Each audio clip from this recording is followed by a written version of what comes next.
원전을 쓰는 EU 그리고 일본보다도 탄소 중립의 기준을 강하게 잡았는데 대체 이걸 어떻게 지킬 건지 궁금합니다.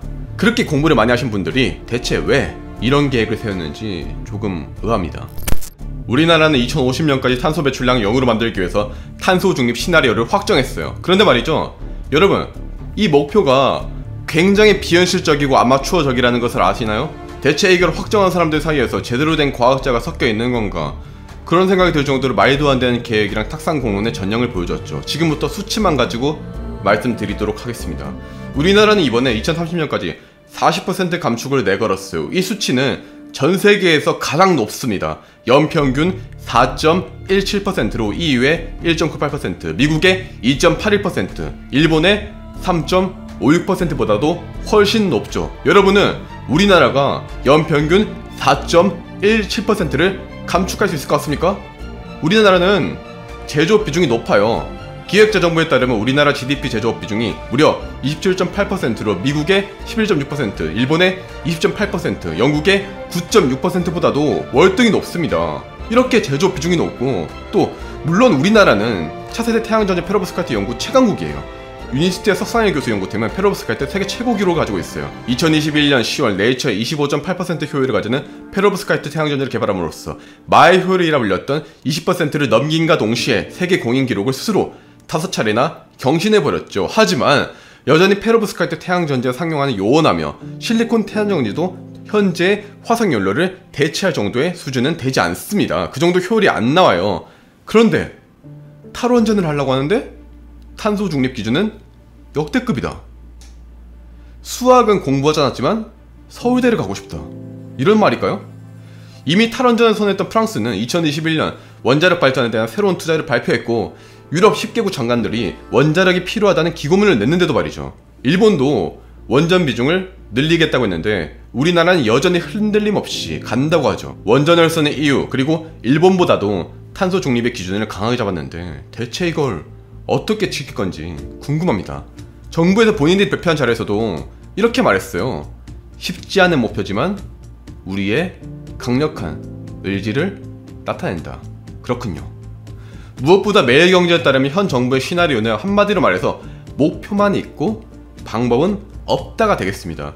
탄소 중립 달성을 위해서 세부 과제들을 제시하긴 했죠. 석탄 발전을 이제 중단하고 재생에너지를 확대하고 R&D를 강화한다. 근데 요거 저도 할 수 있는 말입니다. 지나가는 환경분야 학부생 붙잡고 물어봐도 말할 수 있는 계획이에요. 또 CCU 기술을 적극 활용하겠다는데 CCU 기술이요? 제가 올해 여름에 우리나라 정부기관인 키스트에서 관련 분야 최고 전문가랑 인터뷰를 했는데요. 정부에서 탄소 중립을 하겠다고 말하면 이제 내건 기술 중에 CCU 기술, 지금 이게 어느 정도인지 아세요?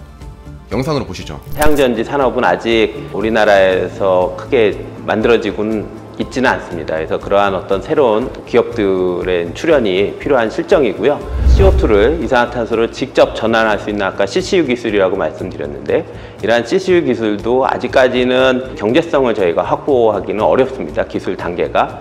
또 당연히 화석연료로부터 나오는 그런 그 화합물, 케미칼들과 가격 경쟁을 해야 되기 때문에 더욱이 현재 바로 기업이 이렇게 뛰어들기에는 좀 어려운 환경에 있다라고 말씀드릴 수 있습니다. 아직 기업들이 제대로 하지도 못하고 있고 이제 개발하고 있는 기술을 가지고 이걸 통해서 뭘 해보겠다고 하는 게, 물론 멀리 보면 CCU 기술은 정말로 유망하고 좋은 기술이에요. 하지만 2030년 전까지 상용화돼서 목표를 달성할 수 있을까요? 유승은 서울과기대 에너지정책학과 교수님은 정부의 계획대로 석탄, LNG, 원전 등을 모두 퇴출하는 것은 전력 공급 안전성을 심각하게 저해할 수 있다. 결국 정부가 목표로 하는 에너지 전환 자체를 좌초시킬 가능성이 높다고 말했습니다. 그리고 키스트의 민병건 본부장 영상에서도 말했듯 CCU 기술은 유망한 기술이지만 아직까지 경제성이 없어요. 한마디로 현재 시나리오는 국가 경제에 미칠 영향이 전혀 고려되지 않았습니다. 노동석 서울대 원자력 정책센터 연구원은 2050년까지 탈원전을 유지하고 신재생 에너지 비중을 높이면 전기요금은 120% 인상되고 누적 비용은 1,500조가 넘을 것으로 추산된다고 발표했습니다. 우리나라 1년 정부 예산의 2배가 넘죠. 그럼에도 불구하고 필요 비용이라던가 기업 지원 예산안 등 구체적인 금액에 대한 추정치는 없습니다. 한번 찾아보세요. 합리적인 고민을 해서 낸 추정치가 있는지. 그리고 그거 아세요?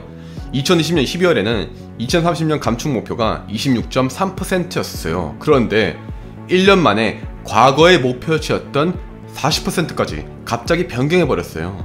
실제로 이유진 박사님이 기고한 2030 온실가스 40% 감축 의미와 실행 과제를 보면 이번이 정부가 4번째로 수립한 감축 목표라고 하시고, 또 전국경쟁연합회를 포함한 경제산업계는 경제에 악영향을 미친다면서 유감을 표현했다고 하셨죠. 우리나라 경제에 영향을 미칠 중대한 사안을 무려 4번이나 교체했다는 것은 좋은 의미로 말하면 많은 고민 그리고 시대의 흐름에 맞게 고여있지 않고 변화를 추구했다고 볼 수도 있겠으나, 나쁜 의미로 말한다면 익명을 요구했던 한 경제학과 교수님의 말씀대로 한국 경제에 영향을 미칠 시나리오를 2개월 만에 결정했다는 건 말이 안 된다가 되겠죠. 또한 경제산업계는 악영향을 미친다고 걱정하고 있고, 실제로 한국경영자 총협회에서는 업계 관계자들 모아가지고 이야기를 막 듣긴 했으나 산업계의 의견이 반영되지 않았다고 말했죠. 탄소 중립이 피할 수 없는 길, 그리고 가야만 하는 길임에는 100번, 1000번, 10,000번 동의합니다. 그리고 그 목표를 달성하기 위해서는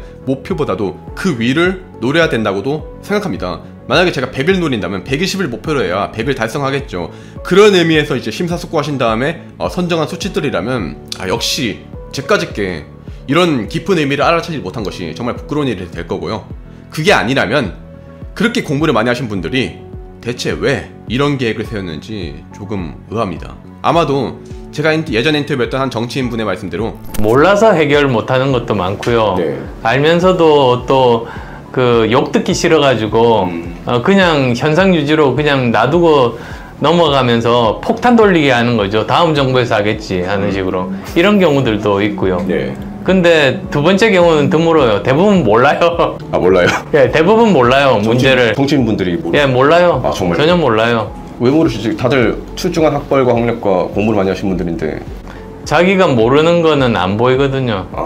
관료분들께서 우리나라의 발전과 환경을 위해서 많은 노력을 하고 계신 것은 익히 알고 있으나 성공할 수 있을지 없을지도 모르는 신기술을 대안으로 내걸고, 모 기자의 말대로 핵심은 돈인데 돈에 대한 이야기는 없고 위원회를 만든다는 이야기만 있습니다. 정부 부처에서는 역시 대단한 분들이 많으셔서 2개의 시나리오를 구성함으로써 여러 방면에 대응을 하시려고 노력을 하셨던 것 같습니다. 하지만 앞으로도 대한민국에서 2050년까지 그 이후로도 쭉 살아갈 국민으로서 플랜 B는 없다고 생각하고, 과학기술 개발에 드는 시간과 돈을 감안해서 더 구체적이고 또 과학적인 시나리오를 기대해봅니다.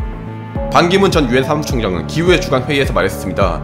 우리에게는 차선책으로 택할 행성이 없기 때문에 두 번째 계획도 있을 수 없다.